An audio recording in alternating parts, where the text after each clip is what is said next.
This is Tom Fox. I'd like to welcome you to the newest addition to the Compliance Podcast Network, the Compliance Tip of the Day. This is the podcast where we bring you daily insights and practical advice on navigating the ever-evolving landscape of compliance requirements. Whether you're a seasoned compliance professional or just starting your journey, my aim in this podcast is to provide you with a bite-sized, actionable tip to help you stay on top of your compliance game.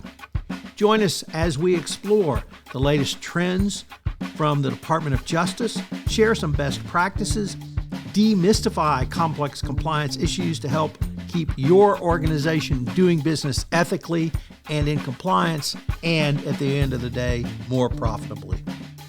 Tune in daily for your dose of compliance wisdom. Let's make compliance a little less daunting, one tip at a time. Now a word from the sponsor of the Compliance Podcast Network, Ethico.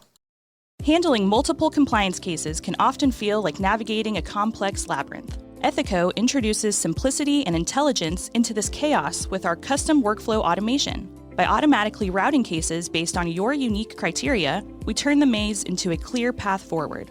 Envision a compliance process that's not just effective, but also intuitive and adaptable to your needs. It's time to redefine efficiency in your workplace. Embark on this journey of transformation at ethico.com/CPN. Book a demo and explore the white paper by Tom Fox, 2023, The Year in Compliance, to discover a world of seamless compliance management. In today's tip of the day, we consider the continually evolving compliance program from your code of conduct to risk assessment to continuous improvement. So many people don't understand that continuous or continually evolving compliance really starts with your code of conduct, because your code of conduct informs your risk assessment. It is axiomatic that your code of conduct sets the risks and risk profile of your company, and that really helps you to understand the major issues that have been captured. But it then moves to a risk assessment.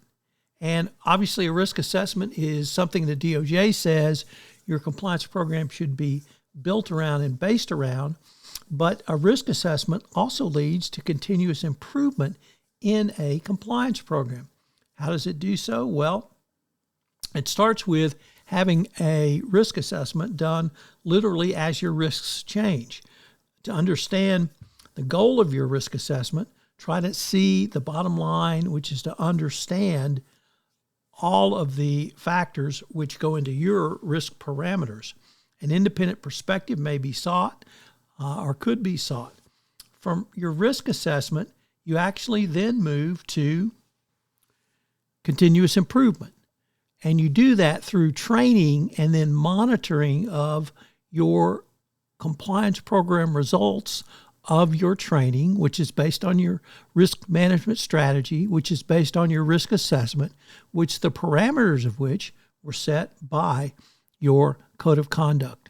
All of this clearly shows the need for continually evolving your compliance program, but doing it in a way that is rational, process-oriented, and most importantly, documented. Obviously, document is the key component of any compliance program, but the relationship and interrelationship of these steps should be documented in a way that shows how one led to the next. And that's the key for the continual evolution of your compliance program forward. If the regulators come knocking, you're ready to show them what you did, why you did it, and how you did it. As I mentioned in the opening of this new podcast series, Compliance Tip of the Day, we are sponsored this month by Ethico. Are you struggling to close cases? Well, Ethico is here for you. Take advantage of their innovative approach to empathic issue intake, streamlined case management, and enterprise-wide disclosures. Learn more about how you can crowdsource risk management at scale at ethico.com/CPN. This is Tom Fox again. This new podcast, Compliance Tip of the Day, will appear daily. And frankly, it's one of the most requested topics for a podcast that I get on a regular basis. It's going to be short and sweet with one tip with some takeaways that you can utilize to implement into your compliance program. If you've got a question that you would like a tip on, please submit them through our website, and we will use them in an upcoming episode. The Compliance Tip of the Day is a production of the award-winning Compliance Podcast Network.